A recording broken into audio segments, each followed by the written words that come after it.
Hijos de Dios. Desde los tiempos antiguos ha existido el hábito firmemente establecido de atribuir solo rasgos positivos a los ciudadanos respetuosos de Dios, mientras acusan a los impíos de todo tipo de pecados. Más bien fueron los propios ciudadanos devotos quienes crearon este estereotipo y lo hicieron por ellos mismos y al mismo tiempo por todos los demás como una especie de presunción de su inocencia. Y esto a pesar del hecho de que crímenes horrendos han sido cometidos y continúan siendo cometidos en el nombre de Dios, basados en el fin que supuestamente complace a Dios, la persecución de los disidentes. Pero en realidad la fe no hace a una persona virtuosa.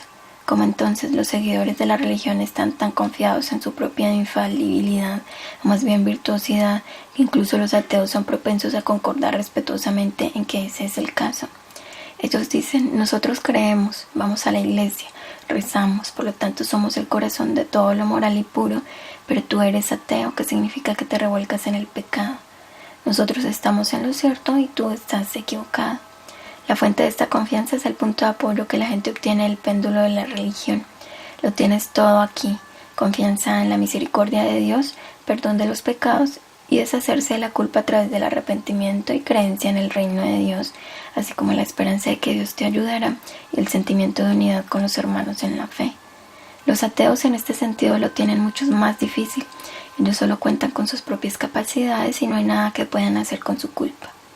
Pero porque una persona que inicialmente se considera virtuosa se esfuerza hacia Dios, en muchos casos está lejos de ser el amor al Todopoderoso lo que lleva al creyente a Él, sino más bien sentimientos de miedo e inseguridad. Hay gente que piensa que se han vuelto hacia Dios con toda su alma, pero esto es una ilusión. En verdad, ellos están tratando de escapar de su ego. No hay nada malo en tu ego y este no te molesta hasta que resulta ofendido. El ego surge de las relaciones de dependencia, cuando una persona se compara con los demás y aprende que está lejos de ser perfecto. El único objetivo del ego es confirmar su propia significación. Si el ego no obtiene esta confirmación, resulta ofendido y el individuo experimenta incomodidad emocional de la que intenta deshacerse. ¿Cómo haces eso? Si las cosas no mejoran con alguna gran significación, solo hay otros dos modos: o soltar las riendas de modo que el ego pueda salir lanzado, o sofocar al ego totalmente.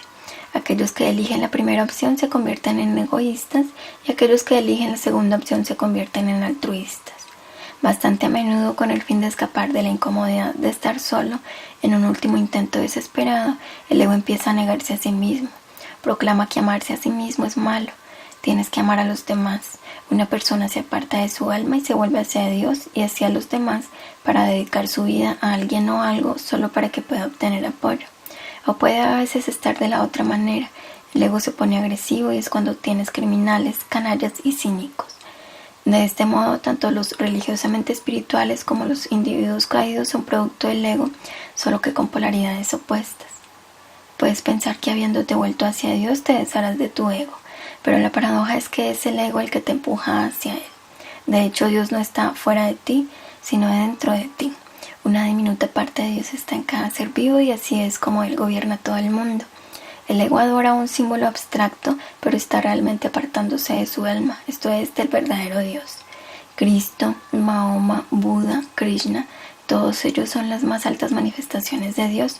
Un ser ordinario quizás no es la más alta, pero sigue siendo la misma manifestación. Resulta que una manifestación está adorando a otra. ¿Quién necesita eso? Esforzarte hacia Dios con el fin de deshacerte de tu ego es el sendero de la importancia interna. La importancia interna se desarrolla solo cuando te entregas a ser juzgado por los demás. Volver a ti mismo sin mirar a los demás es el verdadero sendero hacia Dios. Si yo me deshago de la necesidad de mirar a los demás, entonces soy autosuficiente y mi ego deja de existir y queda solo la personalidad integral. No escuches a aquellos que te instan a cambiar y a moldarte a algo que corresponde a ciertos patrones. Ellos te fuerzan a engañarte a ti mismo, a separarte de tu alma y seguir la regla del péndulo. Haz como yo. Regresa a ti mismo, acéptate del modo que eres, permítete ser tú, reclama tu derecho a tener razón. Dedicarte a servir a un Dios abstracto es apartarte de tu alma. Eso no es más que adherencia al péndulo de la religión. Esta es la teosofía del transurfing y nadie la está imponiendo a nadie. Yo no estoy proclamando verdades absolutas. Solo estoy tratando de descubrir ciertas regularidades. Cada uno es libre de sacar sus propias conclusiones. Por supuesto, a las figuras religiosas no les gustan los argumentos de este tipo. Sin embargo, incluso entre ellos hay diferentes tipos de gente con convicciones diferentes. Los celosos adherentes del péndulo de la religión se distinguen por el modo despreciativo con que ellos imponen sus dogmas a los demás. Afortunadamente, los días en que esos adherentes podían quemar a las disidentes en la estaca hace tiempo que pasaron. Pero los conflictos por motivos religiosos todavía persisten y no tendrán fin porque nadie ha abolido la primera ley del péndulo. En esencia, la religión es comunicar con Dios a través de un mediador. No puedes hacerlo sin un sacerdote en los rituales del bautismo, boda y entierro. Pero por otra parte, estos no son tan obligatorios. Dios no aceptará a su hijo solo porque no haya conseguido bautizarse a tiempo. Si hay una pequeña parte de Dios en cada uno de nosotros, no somos todos sus hijos. Necesitas intermediario en tu relación con tu padre y tu madre. Cada uno decide esta cuestión por sí mismo. La religión es particularmente dura con sus adherentes y les llama a dejar todos los placeres mundanos externos. Cualquier camino espiritual es comúnmente asociado con un modo de vida ascético. Es comúnmente asumido sobre la gente iluminada que si alguien alcanza un gran progreso en el camino del desarrollo espiritual, entonces todas las cosas mundanas dejan de tener interés para esa persona. No te tragues ese deseo. Todo el mundo puede y debe estar interesado en su propio beneficio material, en su comodidad y bienestar. Esta idea lo más probable es que pertenezca a uno de los péndulos, el religioso, filosófico o cualquier otro péndulo espiritual. Los péndulos, de acuerdo con su segunda ley, procuran hacer que los adherentes se dediquen completamente a los intereses de la estructura. Si una persona ha sido firmemente enganchada a las demás cosas, realmente dejan de tener interés para él. Puede estar incluso en poder de la ilusión de que está solamente preocupado por su alma o está hablando con Dios.